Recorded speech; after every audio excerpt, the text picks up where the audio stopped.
Well, as we've been telling you, it's been mighty hot nationwide today and this week, with some outer areas of Adelaide reaching 48.1 degrees Celsius and Melbourne CBD hitting 43 degrees today.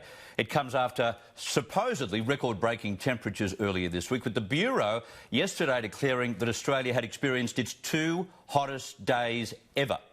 Temperatures reached an average record across the country of 40.9 degrees Celsius on Tuesday, before Wednesday knocked it out of the park by jumping an entire degree to 41.9 degrees Celsius. But climate scientist and author Jennifer Marohasy has challenged the way the Bureau has calculated this data to reach the record-breaking numbers. She joins me now from Brisbane. Jen, thank you very much for your time. Pleasure. Thank you for having me on your program.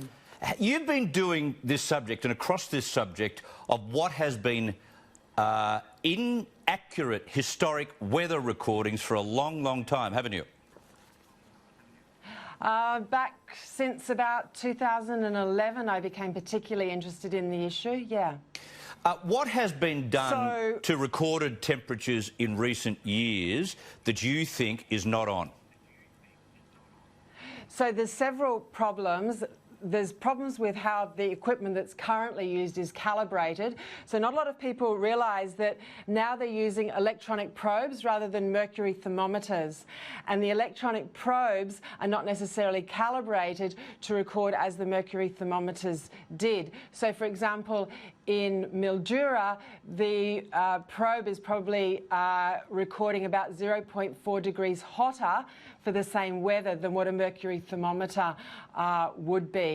Then there's the issue of the Bureau cooling the past. So this is the issue of homogenisation. Yep.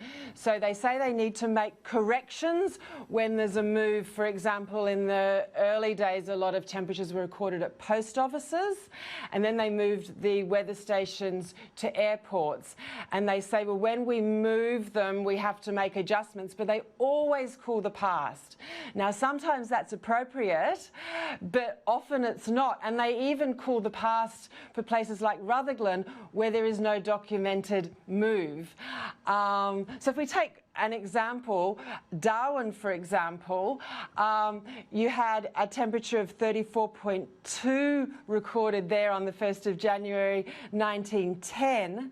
They changed that in the first iteration, what they call their AcornSat official system, to 33.8. So they dropped it down by 0.4 of a degrees. Now, if you cool the past, the present appears warmer. Okay. And then, after saying they had to make that adjustment to get it all right, they did a second iteration, and even for no reason at all, they dropped it down by another degree. So while the temperatures in Darwin were correctly recorded using a mercury thermometer in a Stevenson screen, they've gone and changed them. Okay. They've changed what the temperature was back then. What about taking us back to 1896? And if people have done their research on what happened during that summer period of 1896, we had more than 400 Australians die during a very lengthy heat wave. What's to say that the temperature in 1896 was hotter than what it was in Adelaide today? Well, it likely was, because there were a lot of recordings undertaken in places with mercury thermometers that would be pretty much equivalent to a Stevenson screen.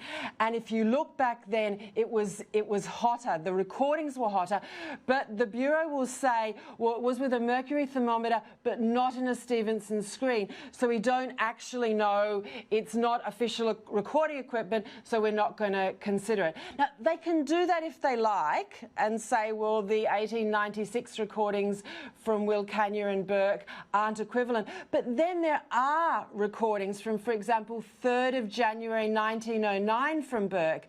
Now, on that day, a temperature of 51.6 degrees was recorded. That was with a mercury thermometer. It was in a Stevenson screen. It was at the official recording place. And yet the Bureau has scratched that one. They've deleted that from the record. So if we didn't delete that from the records, Jennifer, we would have a situation where we couldn't call the 48.1 degrees Celsius recording in Adelaide today the hottest temperature ever.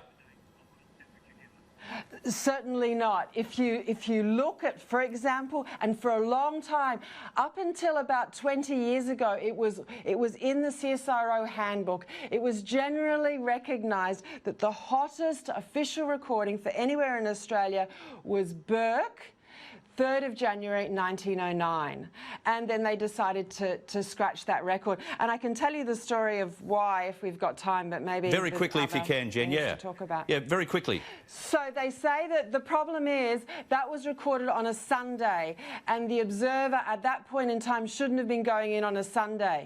Now I actually got the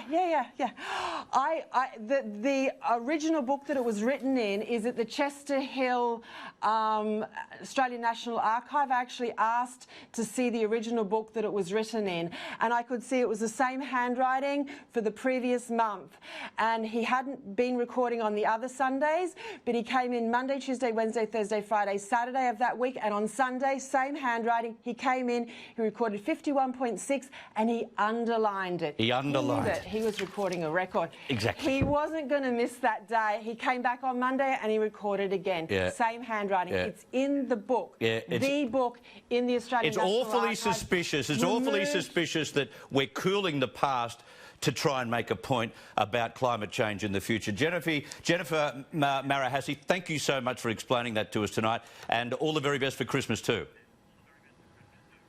Thank you, and all the best for Christmas to you too and your viewers. Good on you, Jen. Thank you very much for that. There you go.